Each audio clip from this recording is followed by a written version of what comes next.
Olá, são quase 6 horas da tarde aqui em Nova York e hoje terminou o primeiro dia da NRF.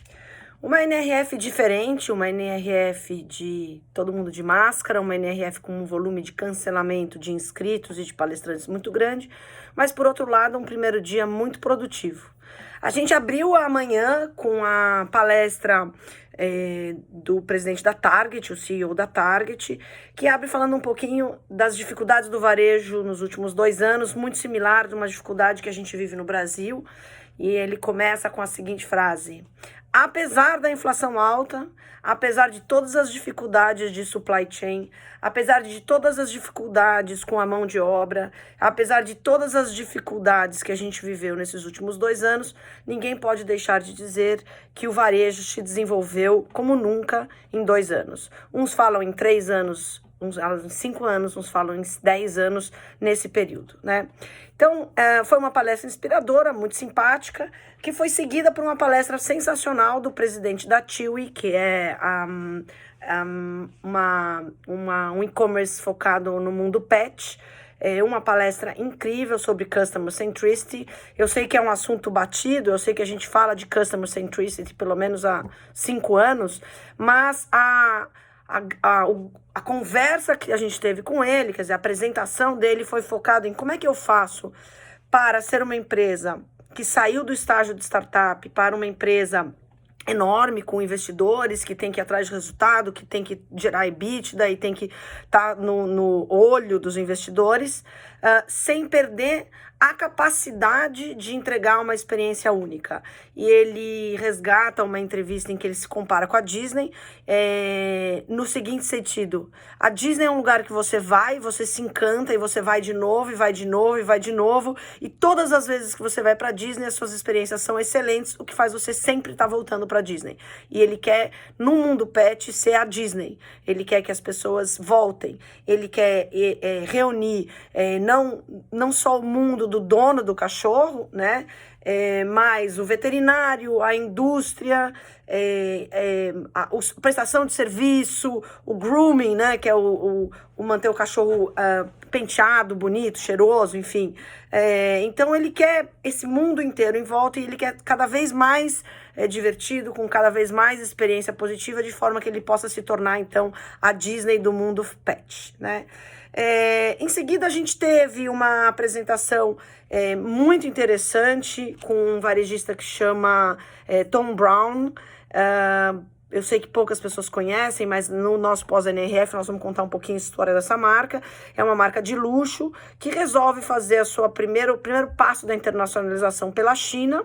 Ele escolhe a Tmall, a parte de Luxury Division da Tmall, para que eles entrem, então, na primeira experiência deles na China. E ele conta um pouquinho como é que foi essa experiência, como está sendo, quais são os parceiros que ele buscou, muito bacana. É uma marca de luxo que está crescendo bastante lá e cresce bastante também no resto do mundo, né? Mas, assim, é extremamente interessante. E, obviamente, a Cristina, que é uma diretora do Grupo Alibaba, né? Tmall é do Grupo Alibaba. Como sempre, ela faz uma presença incrível no palco. Em 2020, ela também foi outstanding aí no palco. Foi uma palestra que trouxe para a visão do luxo toda a questão da digitalização e o crescimento, incluindo a loja física e a loja digital. Logo depois vem a Kate Engelting, que é da CEO e fundadora do Grupo GDR, que é, como sempre, o outstanding da NRF aí. Foi incrível a palestra dela, com foco no metaverso, né, no metaverse. Mas esse ano foi mais... Eu diria que ela foi mais agressiva nas previsões, né? E falando aí do 2030, que está apenas 8 anos daqui, essa nova geração que ela não quer nem saber o que é o Omnichannel. Omnichannel é coisa de gente velha, que ainda não entendeu que não existe mais o Omnichannel. A gente na GR, inclusive, chama de Anywhere Channel. Porque, no final das contas, para essa nova geração, tudo é uma coisa só, né? Esse negócio de Omnichannel é uma coisa do mundo dos nossos pais, né? É de uma outra geração, não tem nada a ver com a gente. Essa geração nova, ela começa contando um pouquinho do crescimento dessa população e que, na verdade, eles vão ser esses até 2030 eles vão ser o grande poder da economia do varejo, né? Traz casos incríveis de metaverso, de cases que tem aí pelo mundo, desde a Nike no Roblox, coisas que a gente já vem acompanhando aí nos últimos tempos, até de fato a integração das flagship stores dentro do metaverse, igual no mundo físico. Enfim, tem uma brincadeira interessante aí ser feita. E aqui a gente termina falando um pouquinho sobre supply chain também, chamando esses centros de supply chain integrado no metaverse, né? Então, eu sei que é difícil, depois no nosso pós, a gente vai trazer isso com bastante conceitos e casos, mas muito interessante, né? A visão geral que ela sempre traz pra gente é muito bacana. Em seguida, eu escolhi participar de uma palestra de supply com o vice-presidente da Ralph Lauren, que foi muito interessante. Depois de ter assistido uma palestra da Canter, parece interessante, de 12 tendências, mas ainda um pouco antiga, um pouco focado no Omnichannel, né? A segunda palestra excepcional do dia foi a palestra da Emma. Ela é a Emma é uma das diretoras aí da Wunderman Thompson, uma empresa de inteligência, e ela vem com um tema de quais são de fato as oportunidades e os desafios no mundo do metaverso, sob o ponto de vista do varejista, né? Ela chama Emma Schill, é uma inglesa, uma cabeça incrível. Eu acho que assim como a Kate, elas têm um conteúdo muito bom, elas vêm com os slides muito ricos, com volume de exemplos, um volume de projetos muito bacana, que traz aí uma primeira provocação, né? Primeiro, assim, ela fala: vocês vão me perguntar o que é o metaverso de verdade. Eu não sei também. Eu não sei aonde vai chegar e nem como vai chegar. Mas assim como em 1990 a gente olhava para a internet e ela sai com uma manchete dizendo assim: a internet é uma coisa passageira, ela não veio para ficar. Ela fala: bom, eu não sei o que é o metaverso, eu não sei se veio para ficar e nem se é o que está aí e como vai ser. Eu só sei que o metaverso vai transformar a forma do consumidor consumir, do varejista se relacionar com esse consumidor, e, na verdade, essas barreiras que cada vez mais desaparecem do nosso mundo, né? A barreira do serviço, do produto, do digital, do físico, enfim, ela traz isso, incluindo nesse cenário o metaverso. Eles têm, né, na Wunderman um paper que chama Into the Metaverse. É um paper, tá aí rodando nos downloads dos varejos. Depois, se você quiser, vocês precisarem, me dão um alô, mas a gente também vai dar esse link aí no nosso pós-NRF, né?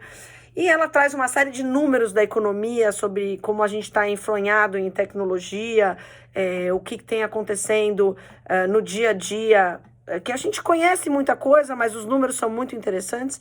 E ela tenta definir o metaverso, ou o metaverso, como, na verdade, uma extensão das nossas vidas, apoiados, potencializados por tecnologia.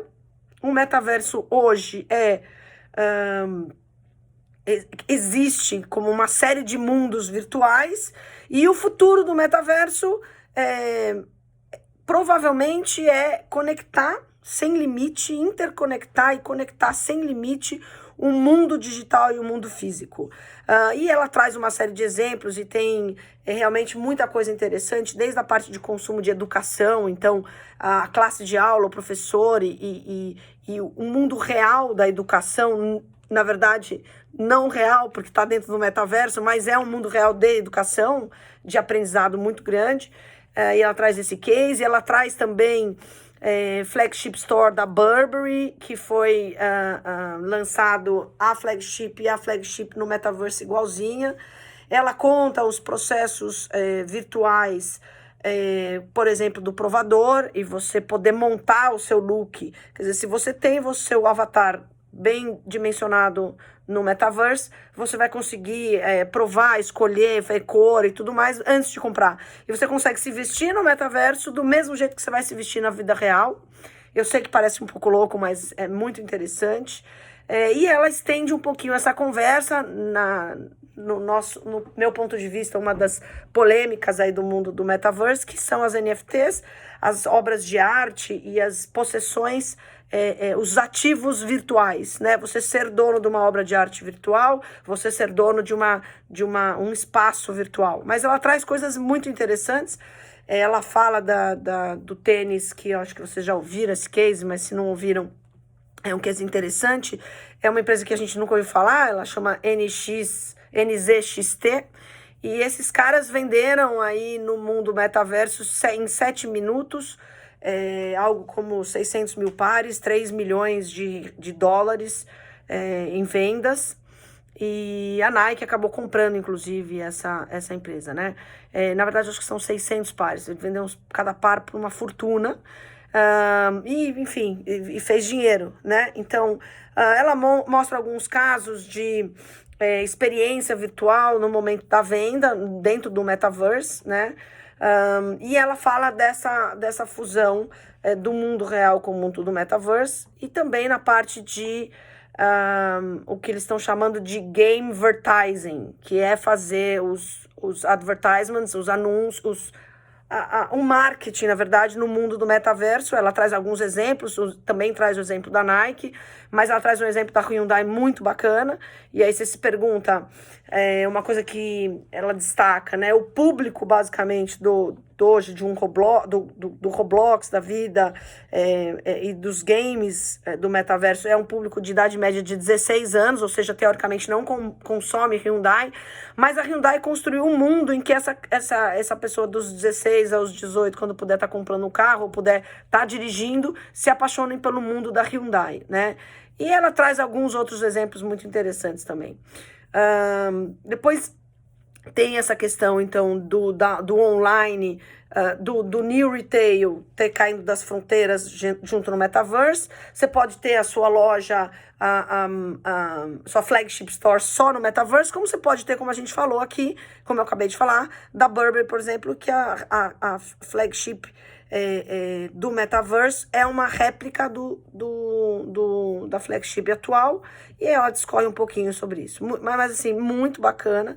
Ela fala da Artcade, que é uma loja de obra de arte, que também você pode comprar na NFT, como você pode comprar no mundo físico. Então, você pode ter as duas obras, lá dentro e fora também. Enfim, conta o case da Fartec, muito interessante. Conta também um case da Snap Shack, da Shake Shack dos hambúrgueres, enfim. Muita coisa interessante. Aí, vai chegando no final do dia, a gente vai para aquela sala enorme no Keynote. Vem o CEO da PepsiCo, bastante interessante a palestra. Ele conta um pouco da história dele, que começou a trabalhar com 13 anos como ajudante numa grocery store. Mas muito interessante eles discutindo o papel da PepsiCo no mundo, como trazer refeições mais saudáveis. Também conta um pouquinho da dificuldade que eles tinham antes da pandemia de fazer o direct to consumer, né? Ir direto ao consumidor, e aí vem a pandemia e eles, tá bom, então vamos finalmente fazer o direct to consumer, e foi um sucesso da experiência como direct consumers eles tiveram, que chama snacks.com, né? Eles têm um case muito interessante, que aqui o americano adora mac and cheese, né? Aquele macarrão com queijo. E eles lançaram um Cheetos mac and cheese. Eu tenho metade da minha família agora arrancando os cabelos assim, falando, meu Deus do céu, se o Cheetos já tem aquele cheiro, imagina o Cheetos mac and cheese. Sucesso de venda. Tem até um filminho no YouTube, vocês dão uma olhada, com o tigre lá vendendo o Cheetos mac and cheese. Mas foi um crescimento de categoria de produto, quer dizer, saí só do snack e fui para o macarrão, ou seja, eu fui para a refeição completa com a minha marca Cheetos, com sabor e tudo mais. Então, muita coisa interessante. Ele conta também a mudança das embalagens. Então, com a pandemia, a gente não quer mais aqueles potes grandes cheios de Doritos, por exemplo. Então, eles lançaram várias embalagens pequenas, que é uma porção, né? Uma porcionada do salgadinho. Então, você pega o seu próprio saquinho e não tem mais aquele problema de você dividir. Enfim, tem muita coisa interessante que ele conta. E eles estão agora numa fase de explorar o lado positivo da PepsiCo, que eles estão investindo muito, o Positive Agriculture. Então, o investimento que eles fazem, eles são grandes consumidores de uma série de legumes, batata, cenoura, enfim, muita coisa. E a outra coisa é o Positive Supply Chain, que é como é que a gente vai criar uma cadeia, uma excelente cadeia para uma companhia de alimentos como a PepsiCo, né? Então, enfim, encerro o dia com essa palestra. Então, hoje foi o primeiro dia, muito brasileiro, muito pouquíssimos estrangeiros, mas um dia muito positivo, com destaque aí das palestras que eu coloquei. Amanhã eu faço um resumão de novo. Ixi, esse resumo deu 15 minutos, vou ter que cortar.